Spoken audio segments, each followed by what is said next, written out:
Hey guys, I'm Cam from today's iPhone.com and I've got another list of your questions. I was going to do this last week, but unfortunately I had so much other stuff going on that I just couldn't squeeze it in, so I'm getting to it today. As promised, another question and answer session right after the break.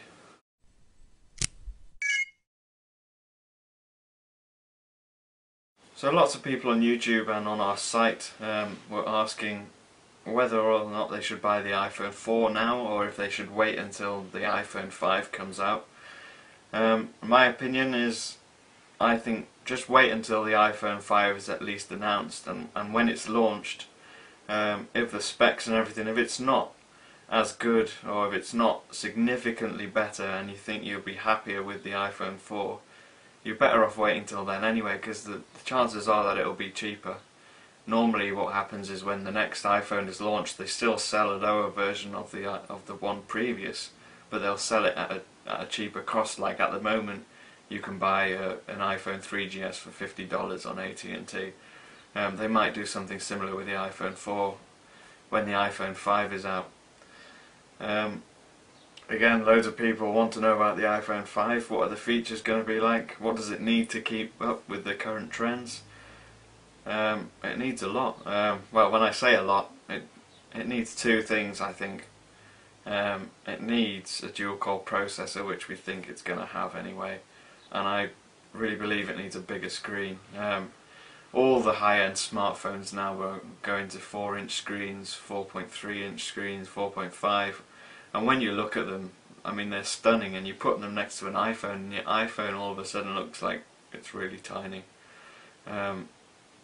And obviously with more and more people getting into media, more and more people wanting videos and content and a good looking screen on their phone, I mean, you've got to compete with that. And I mean, the latest rumours are that Toshiba are making 4-inch panels that will fit the iPhone 5, hopefully, and they are going to be super high contrast ratio, super fantastic colours, and also it's going to be retina pixel density. So rumours are, sorry for coughing, that it will have a pixel density of about 360 pixels per inch, and the current iPhone 4 is 321, so it's going to be even sharper than the current iPhone 4 screen. So I mean, I think that's what it needs. It needs a much better screen, it needs a much better processor, because the iPhone 5 is going to be more about gaming, like the iPad 2. Someone asks, I want to buy the iPhone 5 before I go away to Europe on the 15th of September. Do you think it should be out by then? I have no idea, I'm sorry. We're hoping, I mean, the June event's coming up, but the noises that are being made seem to be confirming that it's just going to be a software event, and so it looks like the iPhone 5 is going to be launched in September, which means probably it'll be around the end of September before we actually get it in our hands. So, I mean, I'm not sure. If it's out in September, then no. If it's out in June, then obviously yes. Another comment, great Q&A, thank you. I wouldn't worry about talking any faster, blah blah blah. What do you think about Windows Phone 7 compared to iOS?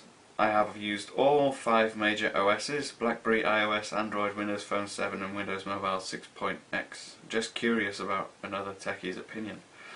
To be honest, I've not even tried Windows Phone 7. My main reason for that is that I really don't like the whole design with the kind of grid layout with the big bright squares. I mean, it's not my kind of user interface, and so I mean, it would be completely wrong for me to comment on how good the software is, because I'm obviously looking at it from a biased opinion. I've already made up my mind that I don't like how it looks. So I mean, I think there are good things about it. I mean, obviously, like having all your social feeds all in one place, that's fantastic. And I think what's going to happen is, once you get to like 2nd and 3rd generation handsets with Windows Phone 7, you'll start seeing how good it can be. But at the moment, I think it's still pretty early on in its development, and I wouldn't personally want to try it out yet.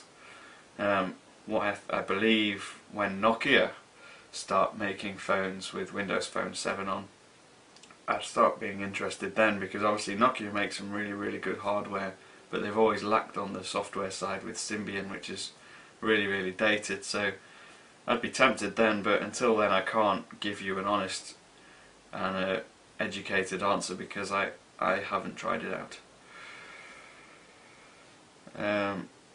Spencer on Facebook asks, is there any way for me to get a white iPhone 4 through Apple? I have the black one. I got it sometime in October or November. Probably not. Not if you're, I'm guessing you're from the US. Most of our viewers and readers are. As far as I know, Apple don't sell it direct or unlocked. You'd have to get it on a contract.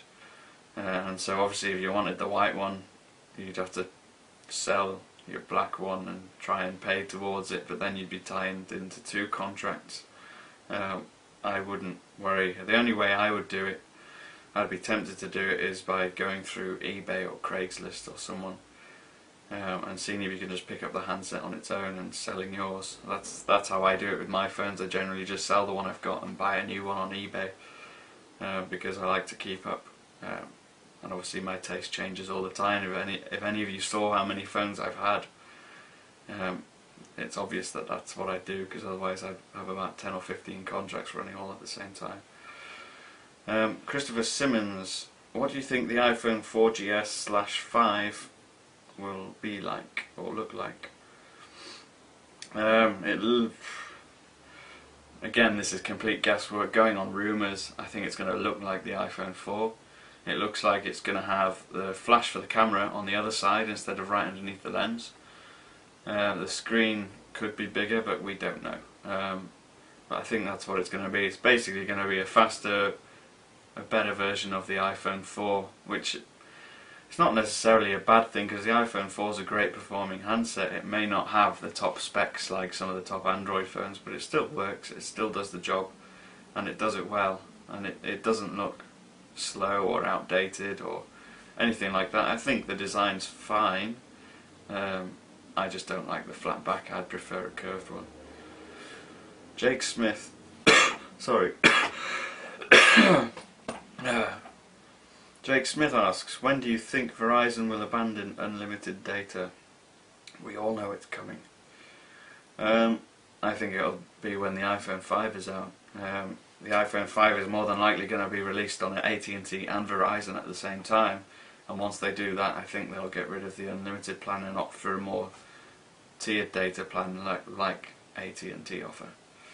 Do you think iPod Touch 5 will get 3G internet? Simple answer really, no. If it did, it would just be another iPhone, and I don't think they want to get mixed up between the two. There's no point. If you want an iPod Touch that's got 3G, buy one of these, because that's basically what it is. Obviously it makes calls as well, but I think putting 3G on an iPod Touch is kind of rendering it pointless as an iPod. You may as well just get a phone. Okay, I think I'm done. No more questions there, so if you want to ask me anything at all, comment in the comments section below. Be sure to tweet me on Twitter. I'm at @TIP_Cam. I'm more than happy to contact you. I reply most of the time. If you've got any questions or concerns about Apple or iPhones, just let me know. And be sure to check out our Facebook page. It's facebook.com/today'siphone. And I will see you again. Cheerio.